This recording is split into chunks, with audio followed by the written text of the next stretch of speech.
Words at War.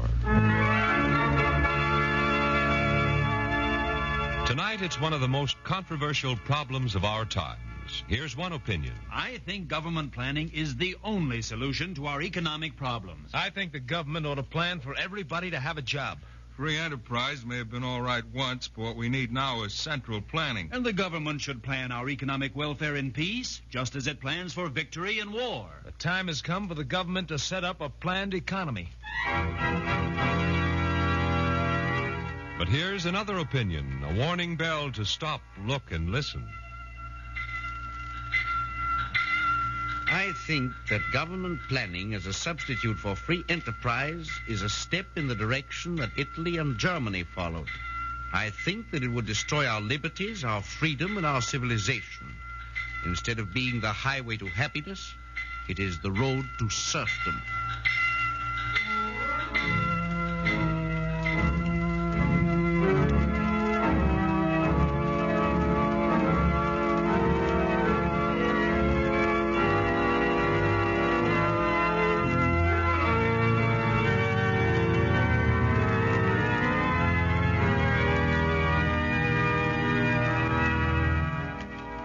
Tonight, the National Broadcasting Company, in cooperation with the Council on Books in Wartime, brings you a radio impression of one of the most talked about books in America.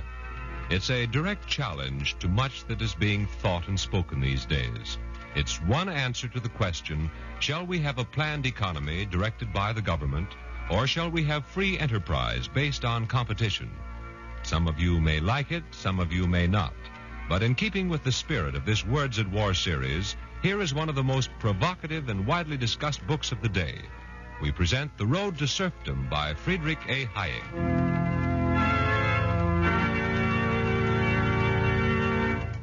I'm Friedrich Hayek, a professor of economics who has written a book. I was born in Austria and lived in Vienna until 1931. Since then, I've spent my time in the United States and in England, and am now a British citizen. At present, I'm on the faculty of the London School of Economics. Now that I've introduced myself, I'd like to talk about my book with you. I'd be looking forward to it like that. Oh, now look, Doc. You may be a nice guy and your book may be fine, but, well, a foreign professor, I don't know whether you talk my language. Yeah, those big words and all that highbrow stuff, they kind of give me a headache. Okay, you forget that I'm a foreigner and a professor, and I'll drop the big words and the extra syllables. Check? That's right. All right, check, Doc.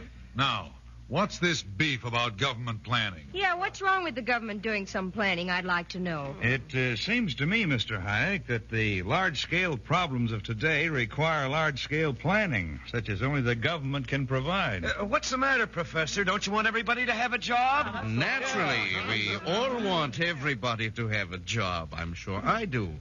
I like the idea of full employment, too. The question is whether you want to get it by free enterprise or by government planning. I think that if you get full employment by government planning, you'll end up with complete serfdom. No, I don't agree. What do you mean, lose our liberty and all that stuff? Exactly. I don't see why we'd have to be slaves just because things were planned. Now, look, Doc, let's not get this confused. You'll make me forget how I figured it out. Now, I see it like this. The government should plan what's good for the country, right? That's my sentiment. All right. Full employment is good for the country, right? Absolutely. Therefore, the government should plan full employment. Well, it's as simple as that. Yes. Now, let's see. A person should wear clothing in public, right? Yeah. A bathing suit is clothing, right? Yeah. Then why aren't you wearing your bathing suit? Why don't... Oh, now, Doc, that's silly. No, you see, it depends on what kind of clothing, where in public, and it depends on what kind of planning. Full employment under what conditions? Now, I am not against all kinds of government planning, nor against government power to enforce proper planning. But I think that the kind of planning should be decided upon and that the power should be limited. No, that's just a lot of talk. Now, look, we want jobs in the future, so let the government make sure we get them. That's all I care about, a job. Oh, you want a job. And I think free enterprise is the only way to get it and keep your liberties. I don't know if I agree with you Well, on go ahead, Doc. All right. Now, let's imagine a baseball game with the government as the umpire. You're familiar with baseball, aren't you? Oh, sure. Why, them Dodgers... Now, the umpire, that's the government, is supposed to regulate the game, to enforce the rules. But suppose the umpire went further than that. Suppose he tried to plan the game and make the rules fit the plan. Well, let's go out to the ballpark. Yeah, it's a pleasure, Doc.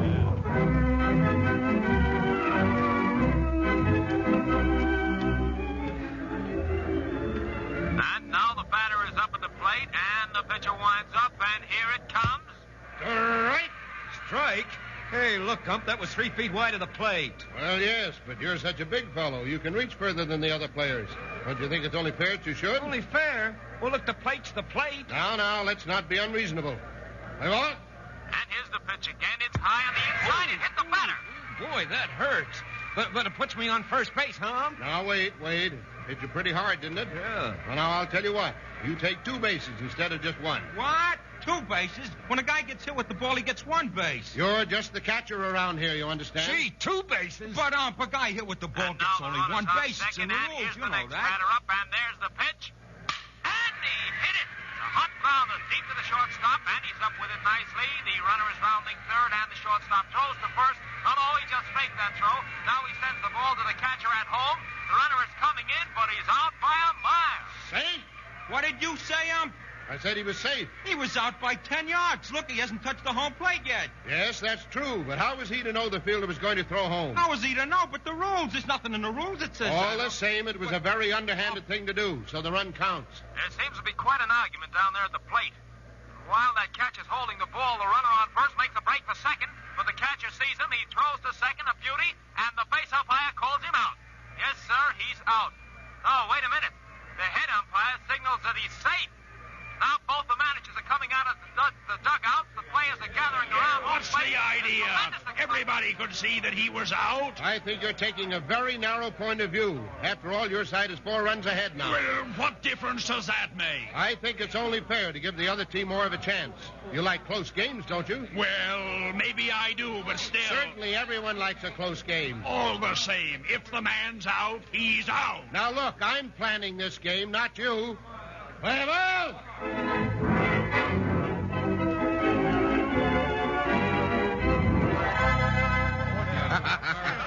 No, of course that couldn't happen. The game has to be played by the rules that are known and established. And the umpire enforces the rules, not his own ideas as to how the game should be played. Okay, Professor, okay. That's baseball. That's a game. We're talking about government control of business. Well, that's exactly what I mean. Well, If a baseball player has to be able to rely on an unchanging rule book when only a game is at stake, think how much more important dependable rules are to a businessman when the stakes are his business and your job. Now, here's how that kind of government umpiring might work out in business.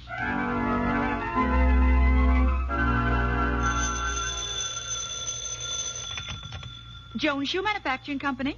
This is the Production Directive Bureau calling. Is Mr. Jones in? Just a moment. It's for you, Mr. Jones. Washington calling. Oh, yeah. Yes.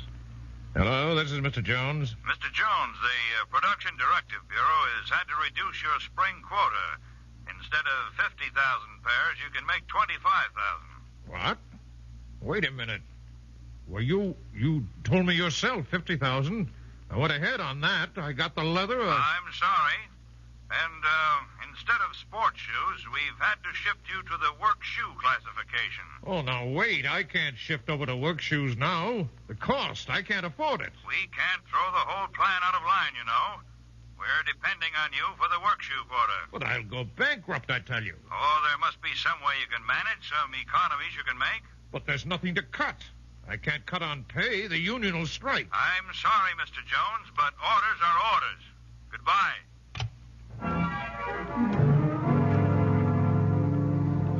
All right, okay, Doc. That's bad. But we don't expect to have all dopes working for the government. They're not going to change the rules that way. Perhaps not, but can you guarantee that? Well, I tell you, when you place that kind of authority in the hands of one man or a few men, you're bound to find yourself at the mercy of personal opinions and personal whims. It has happened in other countries. Now, hold on, Mr. Hayek. You said before that you weren't against all kinds of government planning. And I said that I was willing to listen. But you give me the impression now that anything the government does is wrong. No, I don't mean to say that. But there are two kinds of government planning. There's the kind that helps free enterprise. That is good. And there's the kind that would replace free enterprise. That is bad. Here's one kind of government planning. Government plans survey of new fabrics for clothing. That is good. It helps manufacturers make use of new opportunities. But here's another kind of planning. Government announces approved spring styles. That is bad. There would be no competition in designing and less choice for the public. Now, here's one kind of planning. Government assigns wavelengths in new broadcast band. That is good. All stations can't broadcast on the same frequency, or there would be hopeless confusion. Now, here's another kind of planning. Government assigns programs to radio stations. That is bad. The government is now not making sure that you can hear the radio, but is deciding what you shall hear. Now, here's one kind of planning.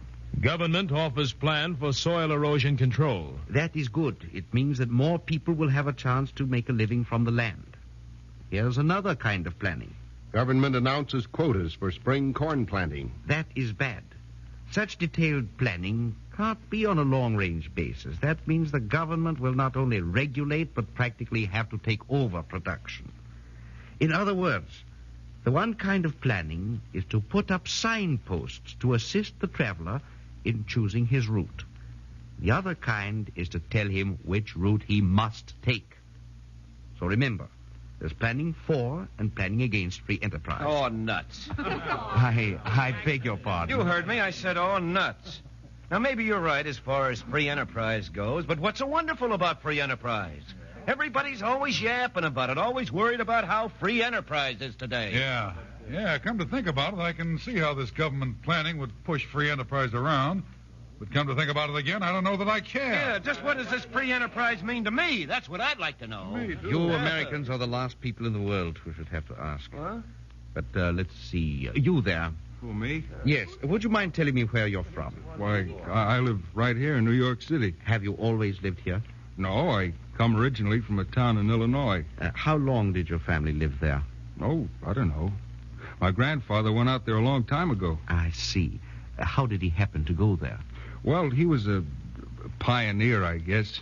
When I was a kid, he used to talk about it, how he left New Hampshire. But how did he happen to go to Illinois? Well, I guess he just decided he wanted to go. I remember he used to tell us how one time he sold all of his stuff. All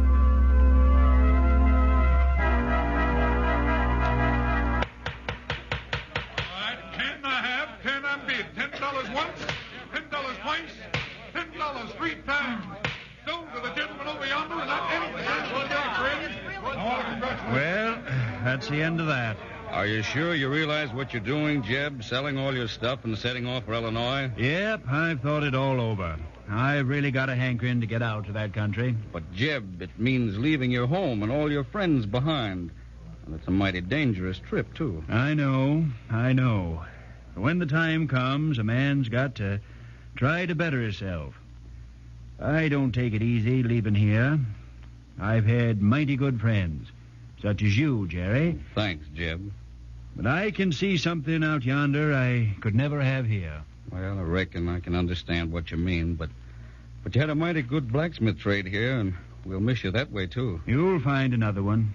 In fact, it'll give someone else a chance. I know it means a lot, risking my home, my family, everything that I've worked for here, but I'm willing. I think that out there in Illinois, I can get something better. Have something better for the young ones. Be something better myself, maybe. You're taking a big chance, Jeb. A man's got to risk a lot to get a lot. I'll make it out somehow, and I'll make something out of it when I get there. Don't mind saying I'm a little scared, but more than that, I like the idea of doing something on my own.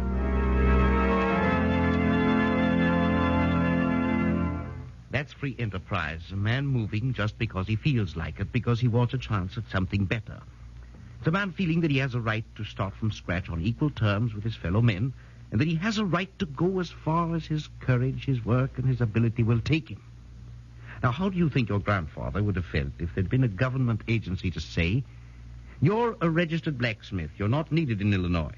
You'll have to file a statement of intent to move, and then if there are no vacancies in your labor area, we'll recommend you to the nearest job. What do you suppose your grandfather would have said to that? Well, as I remember, Granddad, he'd probably have told him to go...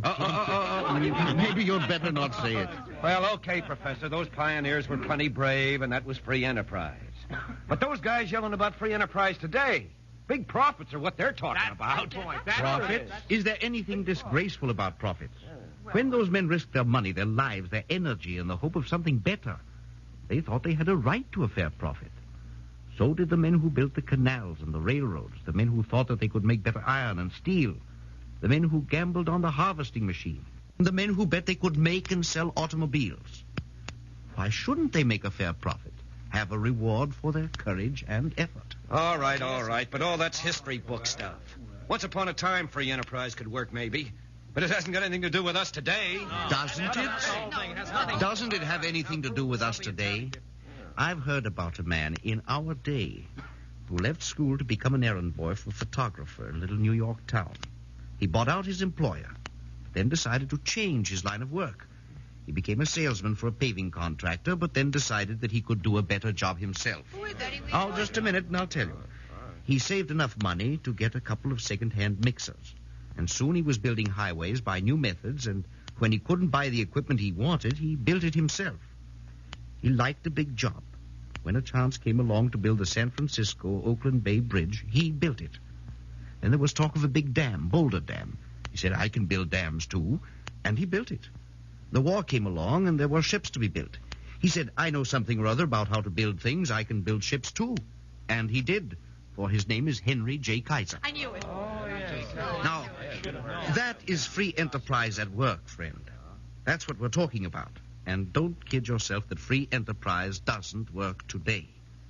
The government planned to strengthen the Navy, but it was men like Henry Kaiser who planned the building of the ships and built them.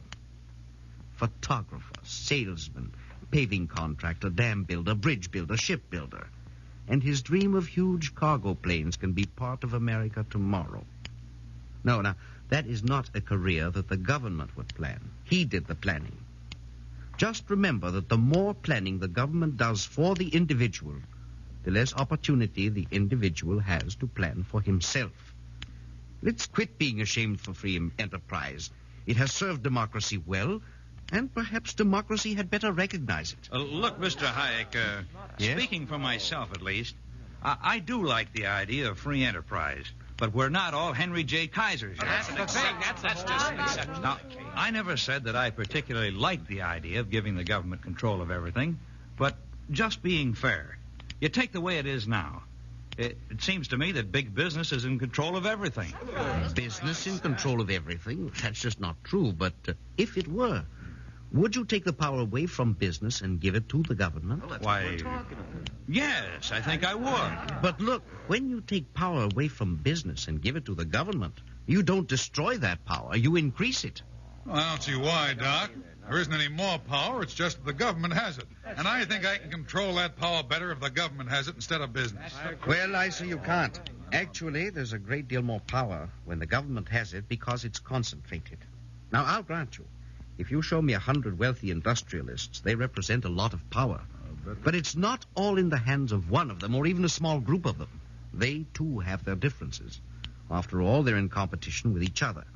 Now, when it's all in the hands of one group, as it would have to be in the hands of a central group to make central planning work, the power is magnified. Well, I don't see how it could be much worse than it is now. As far as I can see, my boss, by using the power of the dollar, has as much control over my life as the government could ever have. Say that again. Maybe I wouldn't like some government regulations, but what about the spot I'm in now? Sure, I can gripe, but what else can I do about it? All right, sir. Here's something that might happen in normal times in America. You come home from work and... Oh, it's you, Jim. Yeah, it's me. You sure scared me the way you slammed that door. I'm sorry, honey. I guess I'm just kind of burned up. Oh, you're tired, aren't you, darling? Oh, it's not that. It's that boss of mine. I'd like to sock him on the nose, that big fat... Now, Jim, you can't very well do that now, can you? No, I suppose not, but I sure get awful fed up. I know you do, dear. Look, why don't you just start looking for another job? Even if you made a little less money, I wouldn't mind if you were happier. Say, you're swell, baby. I just didn't want to say anything to you about it. Thought it would worry you. But if you feel that way, I'll start looking tomorrow. That's one thing you can do about it. Now, it isn't always easy to get a new job, and a man can't afford to throw up jobs just because he doesn't like the boss's necktie. Nevertheless, he is free to look for another job, to quit work and move to another place. But what if it were under government-planned economy? Oh, it's you, Jim. Gee, what's the matter? Oh, I'm sorry, honey, but you know what's the matter. What's always the matter? That supervisor again? Sure. I don't know what's wrong with that guy, but he sure's got it in for me somehow. Oh, Jim, can't you get transferred or get a release or something? Oh, honey, we've talked that all over a dozen times. You wouldn't give me a transfer just out of spite. You can't get a release just by saying you don't like your boss. Even if you just apply for one, it goes on your record. No, you just got to keep your mouth shut and hope he drops dead or something.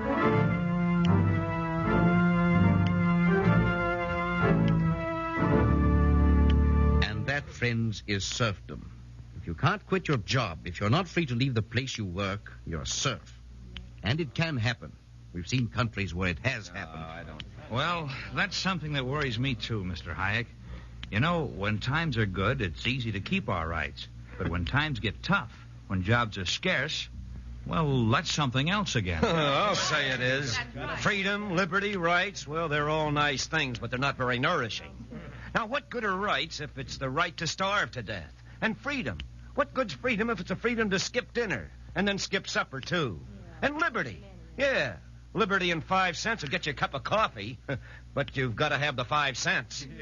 Yeah, no, Mr. Hayek, he's not all wrong about that. When things are bad, well, you can hardly blame people for feeling that their rights aren't so important. Perhaps you're willing to give up your rights, your freedom, and your liberty to win some security. But it's not a new solution to your troubles. I've heard it said before that democracy is outworn, outmoded, no longer useful. A man got up in Italy not so long ago. He stood on a balcony, stuck out his chin, and told the Italian people that they need not be hungry and oppressed, that he would look after them and see to it that their babies were fed, and that he had a plan that would solve all their troubles. All they had to do was give up their liberties. Let him decide what they were to read, when they were to work, and how much they should be paid. People listened to him. And you know what happened to them? Those babies they loved. After he had humiliated them, tortured them, made them the scorn of the earth, they took him in their bitterness and hung him up by the heels in a square of Milan. And the little man got up in Germany, told the Germans that they need not be hungry and oppressed, that he would look after them and see that their babies were fed, and that he had a plan that would solve all their troubles. All they had to do was to give up their liberties. And the people listened to him, and you know what happened to them and to the babies they loved. After they had become less than men, after they had become the scorn of the earth and the despised of history, they find themselves without food and without honor and without hope. Hey, now, hold it just a minute, Doc. This is America. This is different. I mean, after all, we got a democracy. Now, here in wartime, we give guys lots of power to get stuff done, don't we? But all the same, we haven't serfdom. Anyhow, I don't feel like no serf. Yes, that's true. And the reason The reason is because they're our powers. As long as we got the final say as we have in a democracy, we can give our government all the powers we want to. I wish you were right. The fact that it's democratic power doesn't mean that it won't be abused. The power must be limited. In wartime, it is limited by the fact that it's granted only for the purpose of war. But if we carried such powers over into peacetime to solve our economic problems, they wouldn't be limited. Now, look, Professor, I'm still not scared. Okay, so with the government in control, you got regimentation. So what? I don't mind being regimented a little. Is that so? I wonder how much of it you've endured. Pardon me. Would you come up a minute, Sergeant? Oh, sure. What is it? How do you like being in the Army? Oh, swell. How would you like it if there weren't any war? If there weren't any war, well, then I wouldn't be in the Army. But you said you liked it in the Army. Well, sure, but that's different. Anyone can see that. I mean, well, I'm proud of this uniform, But when the war's over, I'm going to get it off so fast it'd make your head swim. Enough said. And I think the point is clear. These boys are proud to wear their uniforms. They're willing to be told what to do, when to do it, how to do it, when to eat, when to sleep, and all the rest of it to help win this war. But when that duty is over, they want to get out of uniform, and that is as it should be. When you give up your liberties for a limited period of time to protect your country, that is patriotism. But if you give up your liberties just for security, that is serfdom. Ask any German.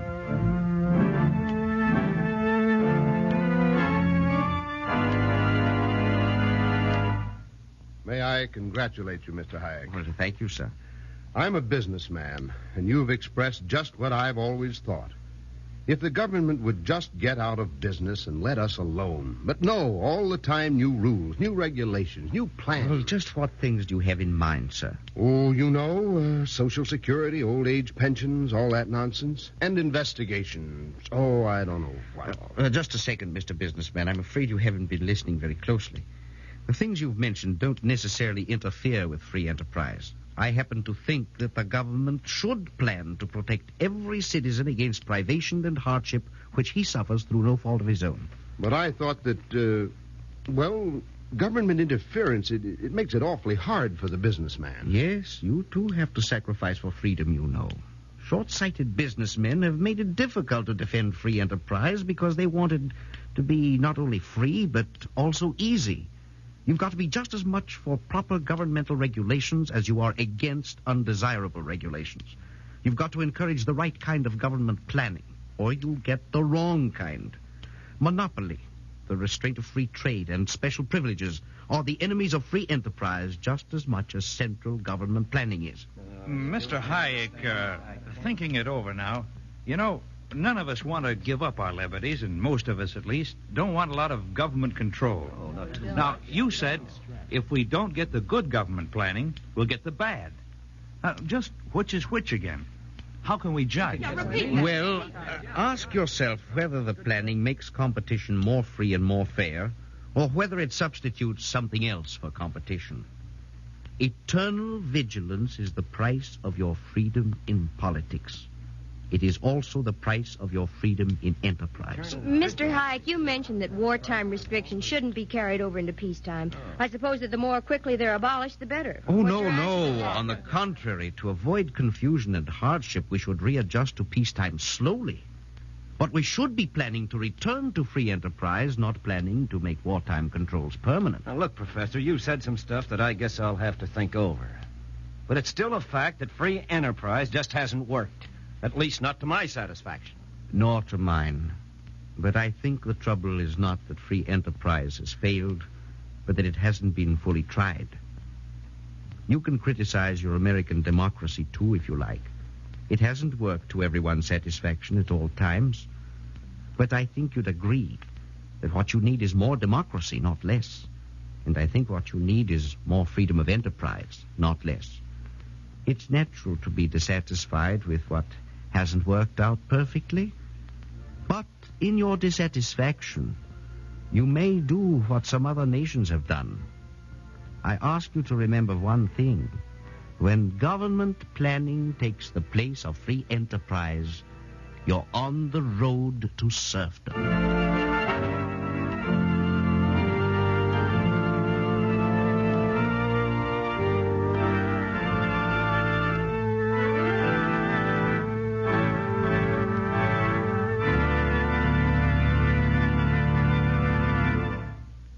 Tonight on Words at War, we've brought you a radio impression of The Road to Serfdom by Friedrich A. Hayek, as prepared by Jack Wilson.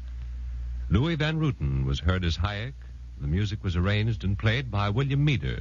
Direction, Garnet Garrison.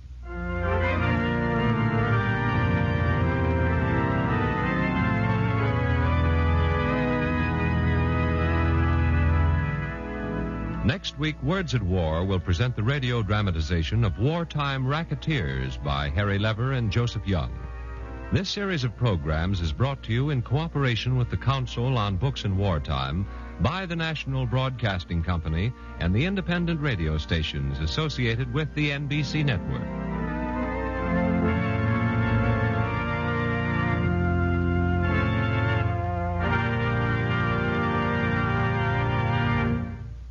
This is the National Broadcasting Company.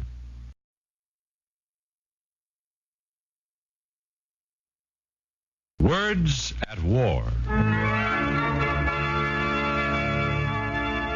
Tonight, it's one of the most controversial problems of our times.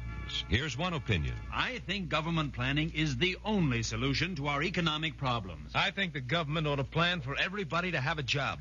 Free enterprise may have been all right once, but what we need now is central planning. And the government should plan our economic welfare in peace, just as it plans for victory in war. The time has come for the government to set up a planned economy. And am now a British citizen. At present, I'm on the faculty of the London School of Economics.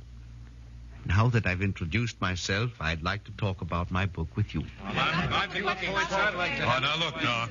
You may be a nice guy and your book may be fine, but, well, a foreign professor, I don't know whether you talk my language. Yeah, those big words and all that highbrow stuff, they kind of give me a headache. Okay, you forget that I'm a foreigner and a professor, and I'll drop the big words and the extra syllables. Check? That's right. All right, check, Doc. Now, what's this beef about government planning? Yeah, what's wrong with the government? But here's another opinion, a warning bell to stop, look, and listen. I think that government planning as a substitute for free enterprise is a step in the direction that Italy and Germany followed. I think that it would destroy our liberties, our freedom, and our civilization. Instead of being the highway to happiness, it is the road to serfdom.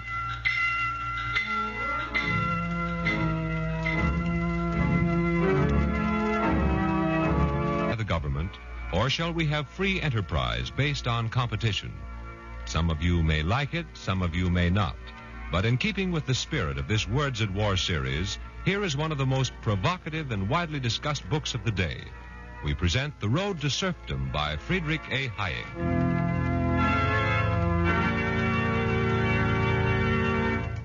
I'm Friedrich Hayek, a professor of economics who has written a book. I was born in Austria and lived in Vienna until 1931. Since then, I've spent my time in the United States and in England.